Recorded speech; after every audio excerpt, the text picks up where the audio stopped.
Hi everyone, and in this video we are going to be exploring Venice. So after a short flight, we arrived just in time to catch this incredible sunset over Venice, and we took a little water taxi and checked into the Generator Hostel, which is actually super cool. It's right on the water, has a bar, pool table, chill out areas, very backpacker chic. But then, awkward, someone casually hung up their underwear right next to my bed. Like, welcome to Venice, here's some pants. I was literally filming it for the vlog, and then they walked in, saw me mid-recording, and took them down. I wanted to disappear on the spot. So mortifying. Anyway, the next day, we were out exploring the city. First thing I noticed were the masks everywhere. Venice is famous for its carnival masks, and we found this amazing little shop that's been around forever. All handmade, painted, proper works of art, with even the artist in the back creating the masks whilst you're there. You're welcome to touch them and try them on. Then we stumbled into this dreamy old bookstore. It's got books piled up outside, gondolas outside, and lots of cats everywhere. Like, the books are cool, but the cats on the books of stairs, 10 out of 10, made me want to move in. It was such a cute little place, and it's quite funny because when it floods here, when the rivers flood, obviously it floods all these books. So they're pretty much cemented down. Anyway, after that we wandered into so many sweet shops. Venice takes chocolate very seriously, and its candy and pastries. Bought way too much, lots of chocolate, and then stopped for a coffee. Honestly, all the coffee here has been absolutely insane. The smell of homemade bread and cured meats hit me like a culinary freight train. We checked out the fish market and even saw live snails wriggling about in a bowl, which was mildly horrifying considering they were in a puddle of water. And there was lots of fish without any ice, so it really was quite stinky. And then a seagull came along, swooped in, stole a piece of stinky fish, and then tried to gobble it all down. Pretty hilarious, but bear in mind right now it's swelteringly hot, like extremely hot. You're just trying to hide in the shade. Oh my goodness, the smell of fish. Then we saw this little boat which actually has a whole load of groceries that you can buy on it. You can go on and buy some groceries, really cute. Then we hit the museum all about Da Vinci's inventions, interactive models, sketches, flying machines, the works.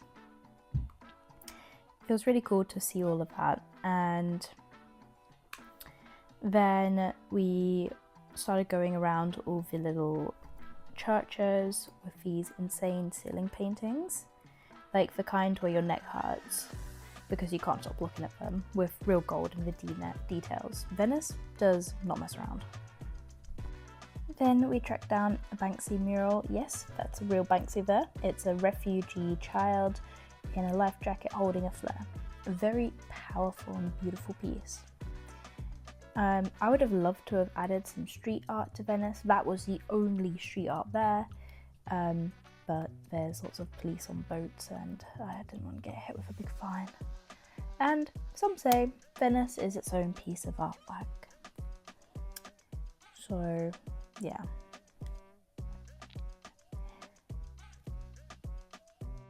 If you're in Venice, you absolutely have to visit Doge's palace. It's one of the most beautiful and famous buildings in the city. It sits right on the edge of the water and honestly looks like something out of a fairy tale. The outside is stunning. It's pink and white with lacy looking arches and carved stone details and paintings. But the inside, wow. Giant rooms and with gold ceilings, marble staircases and massive paintings everywhere. You really feel like you're stepping into the world of old Venetian royalty. Tickets are usually around €30 for adults if you get the full museum pass, which includes the palace and some other nearby museums. You can also buy a skip the line tickets online or get a guided tour if you want all the juicy history bits. There's also a darker side. You get to walk through the Bridge of Sighs, which connects the palace to the prison. It's called that because prisoners would get one last look at Venice through the tiny window before being locked away. It's creepy, but really interesting. Later we passed by a bar absolutely filled with bras, just hanging up from the ceiling. Venice is full of art, and some of it is pretty unexpected. Every single corner you turn and alley you go down looks like something that could be on a postcard. It is so beautiful here. It's absolutely stunning. I just couldn't believe how picturesque everything is, including their food. Like, they really put so much effort into it. I then sat down on a bridge, which is illegal, and took out my sketchbook and did a beautiful little watercolor. And let me tell you, nothing gets a local's attention like sitting down with a sketchbook. Lots of people passed by and took photos and stuff, which is a little bit unnerving because I normally do it in like a small town where no one really notices or cares. So yeah, that was interesting. And then, highlight alert, Gelato Fantasy Castello, the best ice cream of my life. The servings are massive, and I got the creme brulee flavour, which is my favourite dessert, in gelato form. It changed my life. I can now no longer have ice cream from places and not be like, ugh, it's not like Venice. And pizza, so much pizza. Every corner had a different slice calling my name. I have no regrets. Eating pizza ranks of water during sunset, and then after doing a bunch of watercolor paintings again and flying the drone.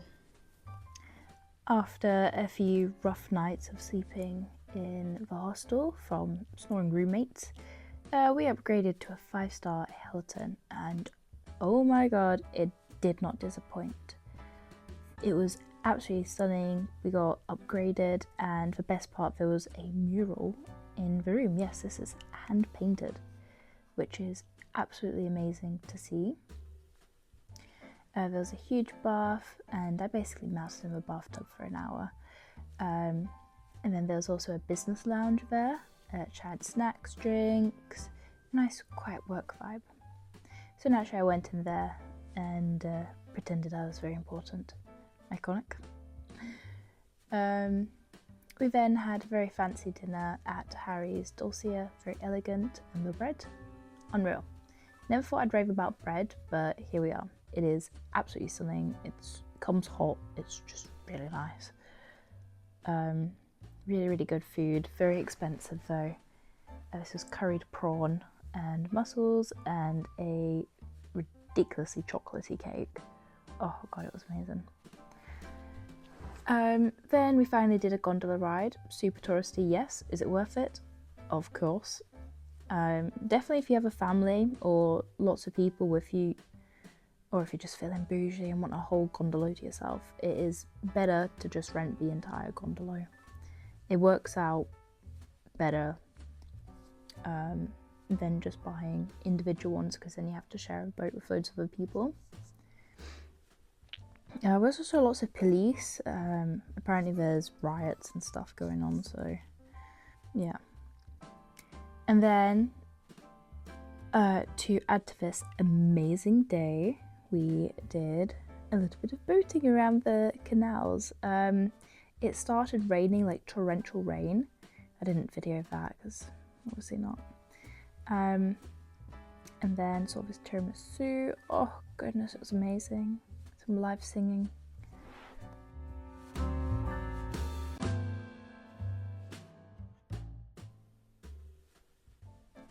After literally having the best day ever, it got super late and we missed all the water taxis. So we actually managed to hop onto an actual ferry and bribe them to get us to take us across. Floating through Venice at night, alone, silent, pretty magical.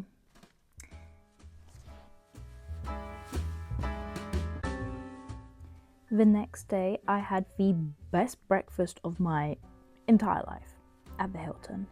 Oh my goodness, they had a candy out. Yes, I had candy for breakfast. They had everything you could possibly think of. Look at this giant cheese. Oh my goodness, the olives, so many. Smoked mackerel, I actually love that. Just everything. A big honeycomb, you could grab yourself some honey. All these beautiful, fresh, juicy fruits. Oh, if you want a pomegranate, you grab that. There's even a whole load of roasted meats here you can just help yourself to. Oh, goodness. Eggs, pancakes, pastries, fruit, stuff I didn't even recognize what I ate. Oh, goodness. And this is my first plate. And I, of course, went back for a few more. Everything about the hills was just gorgeous. Afterwards, I had to hit up the gym for a quick workout. That big breakfast, oh, gotta work it off. The gym was gorgeous. There's even a sauna. Really, really beautiful, super nice views, nice staircase. Here I am having a little go at a couple of weights. I think when you're traveling and you're holidaying, it's really hard to like keep up with the fitness. I mean, if you're at home and like you're settled and everything, then you know you can go to a gym regularly and it's easy and you can control what you eat. But I mean, when you're traveling, you're just you're eating ice cream, pizza, like everything all day, and you're not working out at all. So when I do get the opportunity, of course I'm gonna grab it and I'm gonna work out.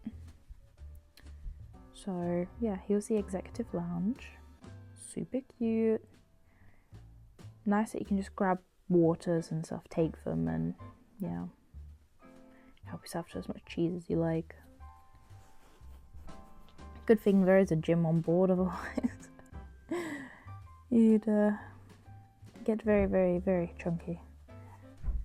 I then decided to go to the rooftop and enjoy the pool. Oh my goodness.